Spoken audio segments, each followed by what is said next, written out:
పల్నాడు జిల్లా నర్సరావుపేటలో private school టీచర్పై police complaint. అకారణంగా తమ పిల్లల్ని టీచర్ కొడుతున్నారని తన ఇద్దరు పిల్లలతో కలిసి నర్సరావుపేట రూరల్ పోలీసులకు ఫిర్యాదు చేసిన తండ్రి రాము. మా సత్మాలూరు మండలం అండి, నెహ్రూ నగర్ కాలనీ, కొప్పరం పంచాయతీ. మా పిల్లలు సన్షైన్ స్కూల్లో చదువుతున్నారు. 5 మంది, 2 7th క్లాస్ అండి. అయితే 7th క్లాస్ పిల్లల్ని నేను హాస్టల్లో చేర్చానండి. హాస్టల్లో చేరితే 2 రోజుల తర్వాత అక్కడ భారతీయ మేడం అని ఒక మేడం ఉందండి.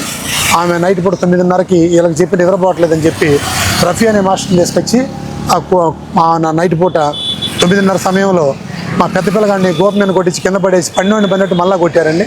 కొట్టిన తర్వాత మా చిన్నపిల్లగాడిని కూడా కర్ర తీసుకొని కొట్టించిందామా. కొట్టించిన తర్వాత మేము డైరెక్టర్ని అడిగామండి. ఈసారి పొరపాట్లు జరగవని చెప్పి మాకు హామీ ఇచ్చారు. తర్వాత మళ్ళీ కొద్ది రోజుల్లోనే అదే రఫీ మాస్టర్ మళ్ళీ కొట్టాడు.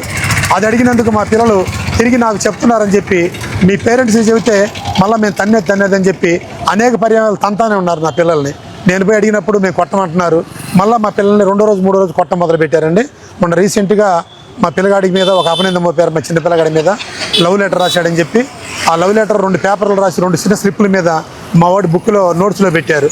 అవి రాలి కింద పడితే ఆ 2 కూడా మా పిల్లగాడు రాసినట్టు ధృవీకరణ చేశారు. డైరెక్టర్ పేరు ఒక ఆమె, పోతే శ్రీలక్ష్మి మిస్తా, ఇద్దరు కూడా మీ పిల్లగాడు సంతకాలని చెప్పి అన్నారండి. మా పిల్లలకి పెద్దోడిది 12 సంవత్సరాలు అండి, చిన్నోడికి 11 సంవత్సరాలు. ఇద్దరు 7th క్లాసే. అయితే వాళ్ళు ఆ సంతకాలు చూపించమని మేము చూస్తే మా పిల్లల సంతకం కాదండి, మా పిల్లడి సంతకం కాదు. అప్పుడు నేను అడిగానండి, సీసీ కెమెరా ఓపెన్ చేసి మీరు చూడండి, మా పిల్లలు తప్పు అయితే నేను తీసుకెళ్ళిపోతానని చెప్పి అడిగానండి. వాళ్ళు సీసీ కెమెరా తర్వాత చూసి కూడా మాకు వేసామని చెప్పకుండా సీసీ కెమెరాలు పనిచేయట్లేదని మమ్మల్ని మభ్య పెట్టారండి. సన్షైన్ స్కూల్ అండి.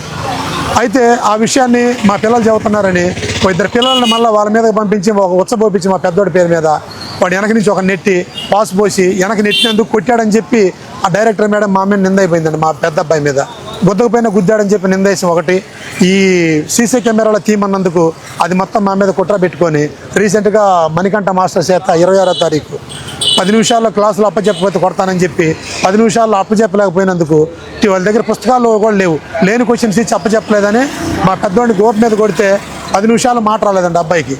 మా చిన్నోడిని చెంపల మీద వాయించి కొట్టాడు. కొట్టి సాయంకాలం పూట నాకు ఫోన్ చేసి, మీ ఊరిని కొట్టానండి, చేయి బాగా తగిలింది, మీ ఎట్టున్నారని చెప్పి పలకరిద్దామని చేశానని చెప్పి నాతోటే మాట్లాడాడు. మళ్ళీ అతను కొట్టినాక ఒక బుక్ ఇచ్చి పంపించి జిరాక్స్ తీపించుకోమన్నాడు. అదేదో ముందే తీయచ్చు కదని నేను చెప్పానండి. అది కూడా అతను మా పిల్లగాడిని కొట్టి నాకే ఫోన్ చేసి చెప్పాడండి. ఈ విధంగా హరాస్మెంట్ ఒకటి మీద ఒకటి నేను 10 సార్లు చెప్పించండి, మా పిల్లల్ని కొట్టద్దని చెప్పి నేను అడిగానండి.